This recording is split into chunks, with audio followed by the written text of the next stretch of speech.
Welcome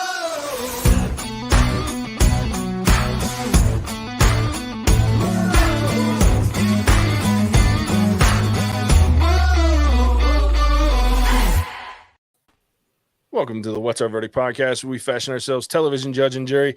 My name is JJ Crow. I'm here with my co-hosts Mattson, Better red than dead, and Alec Burgess. Let's get it. We are here live once again on YouTube and Facebook to talk about Westworld Season 4, Episode 1 was released yesterday. We're going to talk about it. Holy shiz, JJ. For those of you, obviously spoiler frees are coming, but not a lot of spoiler frees just yet, because JJ, maybe you need to tell our listeners what they need to rewatch before they watch this, because I was confuzzled thoroughly. Like, I just finished watching it, and it's not like that other season was too far ago, and I'm like, man, I don't remember how it ended. I don't remember. I guess there was a 7-year gap. I don't know what the hell is going on, and it sounds like JJ had to watch it 3 times, which is saying something, because this man remembers a lot of stuff, and the fact that he had to watch it 3 times makes me feel a lot better about myself. Yeah, I picked up on little things, but I think that was the one. I think that's what got me, and I finally realized that there is a 7-year time gap between. Technically, there's an 8-year time gap, 7 years of war, it seems like, or at least there was when they end. So when we end the 3rd season,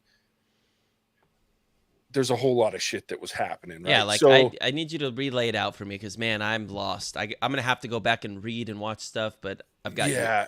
So the 3rd season was the first one that took place in the real world. Yeah, and it was the one where William was in the facility for being cracked. You had 4 different versions of Dolores in different bodies running around. You had Maeve that was working for Sirach, who was we find out at the end there was actually being fed information from Rehoboam, which was that big dome AI. And Dolores, the last we saw Dolores, the real Dolores, it seemed like she was dead because she was attached, or she was uploaded into Rehoboam. And then I can't remember his character's name, because I never could when we did season 3 either. But the guy from Breaking Bad. Yeah, Aaron Paul. Yeah, Aaron Paul, his character, and Maeve, she ends it with, "Welcome to the real world where you can be whatever the fuck you want. Forgive my swears." But and then explosions start going off. So that was the last thing we saw.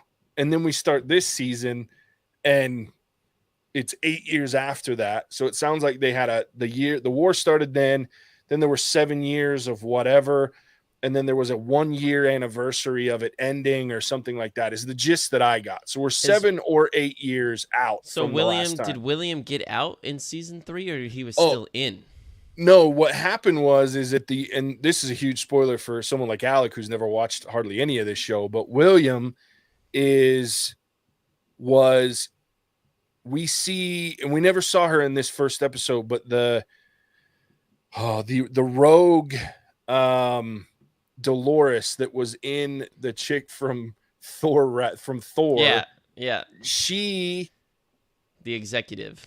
Yeah, the executive, and I cannot remember her name either, because I need to go back and rewatch some earlier seasons to get my brain wrapped around this whole thing again. But that character and a robot version of William, a host version of William, in the post-credit scene, one of the post-credit scenes of the 3rd season, show up, and they cut the real William's throat to replace him with this host version. And we know that this version's a host because at the beginning of this episode, you see that he gets out of that helicopter that Sirach was using all of the 3rd season, and he's got his fingers back that he got blown off at the end of the 2nd season. Yeah, I totally forgot about that too. So he's got both hands, all 10 digits. So we know that's confirmed host William. We don't know how he's still a surviving host. Is he just they make it work to where they could implant a full mind? Is this a portion of William? We don't know. There's a lot left of questions with host William, but it is host William. What else should we pause for a second just to let Alex scream? Because I'm sure he's just like, what is... How you doing, buddy? I'm good. I've seen 3 episodes of this show, so I don't know who William is. Is he Ed Harris? See, this Yes, is. he is. I'm gonna ruin Okay, the. Yeah, so I knew Ed yes. Harris was like the sheriff in Westworld, the town, right? He was like No. He the was a guest. outlaw bandit who went around killing people. Yes. Yeah, he's. He You'll looked find like out a more sheriff. as He you was dressed watch like the a first season. cowboy, so I was like, he's a sheriff. He's a bad guy in season 1. Well, He's a bad guy gathered throughout, that but, from this episode, JJ, didn't you? yeah, but he has quite the journey through for season 1. So I'm excited for you to watch that. But yes, that's William. Okay, and then the chick who was living in a log cabin, wasn't she That's like Maeve. a prostitute in Uh, the first season? Yes, she was. She a was prostitute. a host. She was the host, madam. Host madam. That's who it was. So those are only 2 people. That's fair. And Maeve I is pieced like everything my together from there. favorite character. Well, in she this seemed pretty series. cool. I love Maeve. Yeah, I mean, when she left her house burning, first of all, I was like, "What are you doing? Do you know how expensive wood is right now?" Like, bro. Secondly, one of my biggest dreams is to be able to do something like that. But with the amount of times I have to leave a place and come back because I freaking forgot something, I could never do it. Yeah. I'd be like, right. okay, Torsion's place, shoot, my keys, need this, need that. Where'd my wallet go? And then, so that was dope. JJ, why, like, to me, watching a new season of something, even from the slight recap and stuff, man, this is a poor job of bringing me back into the world, in my opinion. I don't know if this is by design, but I just I've watched a lot of sequels of things we're doing them right now for a lot of things, and this just I love the level of confusion comparatively speaking to like when I just started watching The Boys. Like I remembered, I'm like, oh yeah, we're here. Like Westworld did not do that for me, and I don't like having watched episode 1 and being like, what are we doing? I shouldn't have to, as a viewer. I don't enjoy that. Yeah, and so Westworld has always been kind of a victim of its own success and its own complexity. So because it's always been 2 years between seasons, we've never had a 1 year gap. It's always been 2+ years. So that always creates a continuity in our human mind issue. But on top of that, I really feel like it's partially by design. I think this is meant to serve as a soft reboot because they've guaranteed a season 5. They've already greenlit a season 5 when they greenlit season 4. So I feel like this is kind of a soft reboot with the whole real world. Now it's still going to tie in obviously to the original seasons because the characters are there, but we're 100% in the real world. It seems like the park has been shut down. Based on what we see in this, it looks like there are no real machines. Like you see Aaron Paul's character mimicking that scene where he's sitting, he's still got the same job, but he's working with another human now instead of the robot that he was working with in season 3 that he was sitting there. So the implication is that all the machines, at least the smart machines, intelligent machines, are gone as part of this 7 or 8 year gap that we have. We would expect like I don't remember what they actually call the hosts of Westworld. The hosts. We would expect them to have been eradicated as part of that movement. Yes, but we obviously know that's not true because but not all of them are. I mean, Teddy William has an army of because the end of season 3 we saw again. What was her name? Oh, I'm getting so mad at myself that I don't remember her name. But the executive and William and host William, we see this long line of those machines that build hosts in the bodies. So we know, and then in this episode, the people coming after Maeve and Aaron Paul's character, they're all hosts from the first season. She ripped out the core thing to see memories and such. Yeah. Yeah, and the guy that Maeve does that to, he was a leader of one of the gangs in the original season of Westworld. The guy that was after her, Aaron Paul's kid, he's a guy in the first season that drank like out of a milk bottle when they attacked Dolores's house. Yeah. I recognized him too. And then you have Teddy that shows up. But the question is whose minds are in these? Where that's the big question of the season. But these hosts are obviously integrating themselves into the real world. And then you have this huge bomb of we're kind of in the vice versa piece of this, right? So now we have that the hosts, it's always been that the humans have been trying to find a way to inhabit host bodies to live forever. Now we found that the hosts have figured out how to take over humans with flies. Apparently that swarm of flies was nasty. Yeah, that was weird. But I loved that scene, and it fits with it because in the first 2 seasons, one of the ways that the hosts were programmed not to kill, so they wouldn't swat at a fly that landed on their face. Like you see them walk on their eyes and things like that, because there's no threat to them, so they won't do anything. They don't swat or anything like that. So now we have them using the flies to take over human minds, which was a creepy thing. Did they all go inside that cartel individual, or I don't know what that was about, but yeah, no, it's really weird. But you also have to look. So the background, or like what we use for our background on this, and like the main image for this season, is here. I can pull it up for you guys so you can see. Yeah, it's a broken skull with their orb coming out of it. Well, it's a human skull being held by a robot hand, with another robot hand putting one of those red orbs that are the brain of the hosts into a human skull. So, I mean, the implications there are obvious that there's going to be a lot of this whole hosts, machines taking over human minds this season that we've seen. So let's talk Dolores, or Christina, as we know her right now. Got a hair change. Dyed her hair brown. I don't know if she's pretending that she doesn't know who she is. I think this is my first and only working theory that I have right now about the show that doesn't seem obvious to me, but this one, I think she's in a simulation. She may be in a version of Rehoboam. I can still not say that damn machine's name, and I think they're using her to write, because that was the whole thing with Rehoboam, right? Was in 3rd season, was he controlled humans through understanding them so well because of the algorithm with the hats that they wore in the park. So his whole thing was he basically wrote their stories. I think she might have either replaced Rehoboam, or she's the main writer for Rehoboam now, and that's what she was doing, writing this story. And the story, so you can see that the stories are being written about herself, but she's trying to do it mimicking her experience with her dad and things like that. So there's a lot. I think she may be in some sort of simulation, and they're using her to write stories for the humans. That's where this guy comes out and goes, "You made us do all these terrible things," and ends up jumping off the building. "Are you making me do this, or is this my choice?" So I think she may have replaced Rehoboam. That's my working theory right now.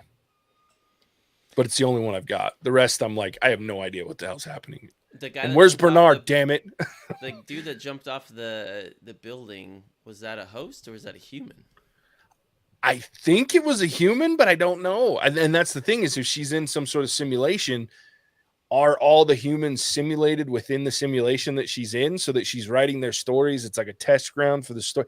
I don't know, because if they've uploaded their consciousness, because I think William made it obvious that all of the data that they got from the park that was stolen by the executive is in the Hoover Dam, in that data bank there. That's why they want it left alone. That's the data that they stole from the park. So is she in the Hoover Dam right now? Maybe. And running simulations to try to figure out how to get Rehoboam back online. Are we in the real world? And she's just, I don't know, so many things. Didn't you, Dolores didn't she want to destroy Rehoboam and control the humans? I'm just trying to remember her motives from season 3. Yeah, she wanted to basically destroy humankind. She didn't realize that an AI was controlling them. That was a big issue for her once she found that out. And then she sacrificed herself for the other hosts, and ended up saving humans because of it.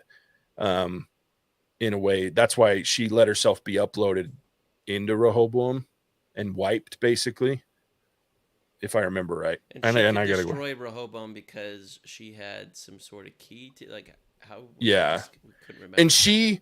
But she only destroyed that version. There was another version that they show in the flashbacks in this first episode of season 4 that Aaron Paul's character and Maeve, they blow it up. And that's when he got injured. They show him bleeding or whatever. And so they were blowing up the actual Rehoboam. So what's happening with Aaron Paul? Why are they coming back after him now? Like, what's this whole? That's where I'm trying to wrap my head around now. Like, this is getting kickstarted again because of what? I think it's William. I think they've reached a point where William and the other Charlotte. It's Charlotte. That's the Charloris. That's what they call her because it's Dolores, a version of Dolores in Charlotte's body. So Charlotte and William, I think they've reached to whatever level that they can execute whatever plan they have, but they need to get rid of the people that can interrupt them. And right now, the two that cause them the most issues and they think can cause problems, Maeve, obviously, because of her ability to interact and control machines. Like, she can't be shut down by their little toys and controlled and stuff. And so she's probably their biggest threat. But then Aaron Paul knows the inner workings and how things go because of Maeve. And so, yeah, I think that's why they're after him. Okay. I don't know why they're after Dolores, because Teddy saved Dolores from the guy at one point. I'm sure it's Teddy that drew the maze on her balcony, right? That she saw sitting out there. So there's so many things. To me, it's the Dolores piece that's really confusing. Like, what the hell's Teddy doing? Why is he back? How did he get out of the heaven spot? Or is it just a remap of his version of in the thing? So there's still a lot of questions, and it was very confusing episode. Like I said, I watched it 3 times before, because the first time I sat there and I was looking at Casey going, is this even Westworld? I'm so lost right now. So, and then the second time I started to get feel a little grasp of it. And then the third time I was like, okay, I think I'm settled back into my Westworld brain. That doesn't make it okay. Yeah. Yeah. It took a minute to figure it out. And Westworld's always been complex, but this season's, I don't like the gap. I think the time gap threw me off because it's always been so fluid in the past. The first 3 seasons, they went from one right into the other. Mm-hmm. And so even though there's some weird timing issues in those ones as well, but they always flowed in a logical way, for lack of a better term. This one, with that 7-year gap, you're like, what the hell happened in those 7 years, 8 years, because I feel like I'm missing information. So I don't know what's going on now. So like I said, I think that's by design. I think they didn't want to feel like they're just redoing what we've seen already. And so but I think we're getting a lot of mirror image of what we've seen already in reverse. Which I can appreciate. I feel like they need to provide a little bit more color or more of a flashback or something. They're just assuming we can remember and piece all this together. I don't know. I felt like they need to do a better job. No, I agree with you. I'm not saying I didn't like the first episode. I just feel like it could have been better as far as the content went. Don't get me wrong. You guys know it well. I don't know. I'm sure Alec, maybe you listened to our episodes, but that I talked about some of it, but I love Westworld.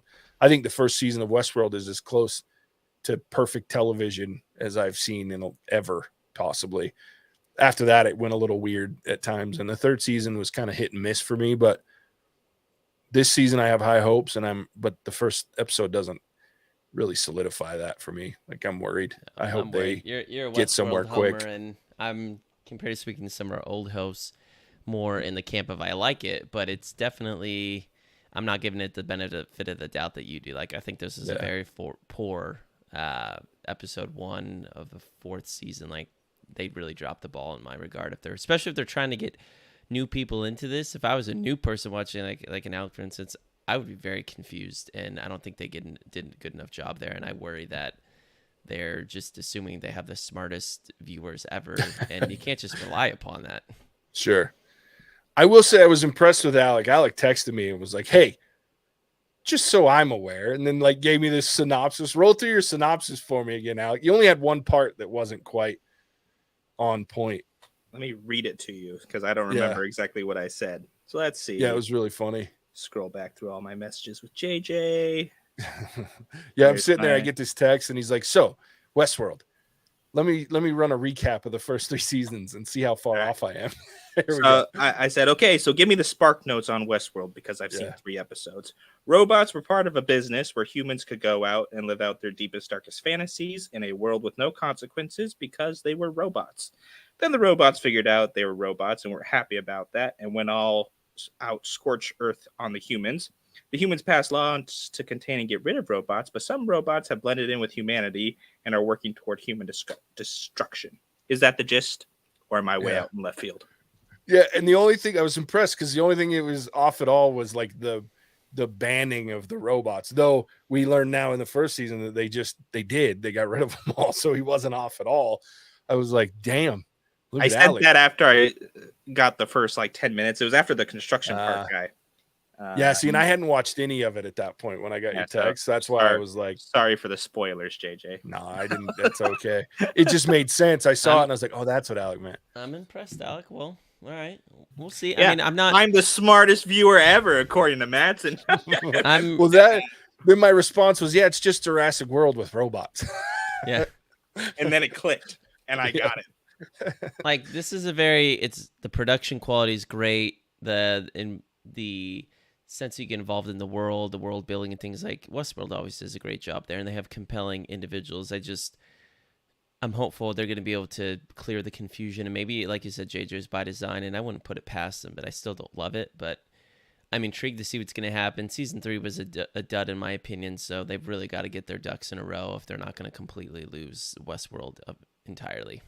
Yeah, I agree. I think they need to get back to twists and turns, and I hope that there's some good twists and some like bomb drops, because that was the best part of the first season. And the second season, it's very muddled, but it still had a good twist and some turns that were there. But the third season was so straightforward. And I remember when we were reviewing it, I was like barely off of getting what the whole thing was. And so I was disappointed because the first season blew my brain until halfway through. And then, I love that season. Well, we need a black phone instance where JJ was misled and tricked, and then it all came together. Yep. So hopefully. All right. Well, there it is. I'd say I don't have anything else to talk about. You guys have any other questions, thoughts? No. I'm excited. This is like conspiracy theory hotbed right now. Yeah. So I am intrigued.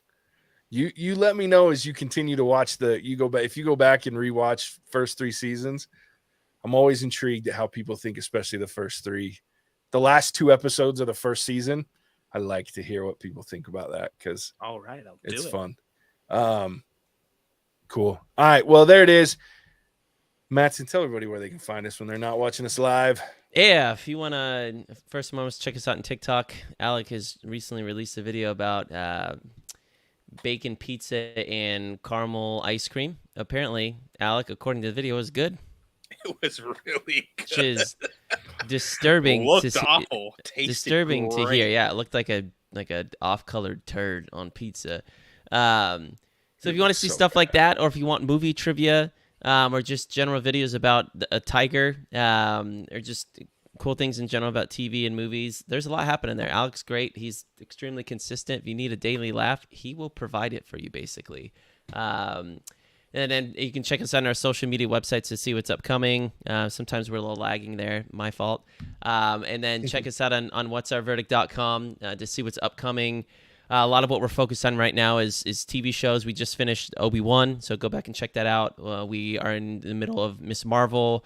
The Boys is about to conclude, so we're going to do the rest of the episodes after the first 3, as well as bringing Stranger Things home. Obviously, we're doing Westworld now. Movie-wise, we just dropped Black Phone. So check that out. It was surprisingly good. And then we've got things like Thor on the horizon, Bullet Train. And then we're going to be sprinkling some fan ass as well that we're not excited about, but excited for you to listen to, like Boss Baby 2. Yeah, and then some like personal favorites of ours that we're dropping in on random occasions too that we won't spoil too soon, but we got some good ones coming. So yes, there are some good ones. So check us out. Come hit that follow, like, or subscribe button. Obviously, if you're listening to us on YouTube or Facebook during this live, you can find us on wherever good podcasts can be found: Apple, Spotify, Stitcher, many others. Just search "What's Our Verdict" reviews. You'll find us, and there we are. Hell yeah! And there it is. As always, We appreciate you tuning in. We'll catch you on the next one. Bye. Cinemagic out. Oh, I was not prepared, ladies and gentlemen, but now I am. Bye. Whoa!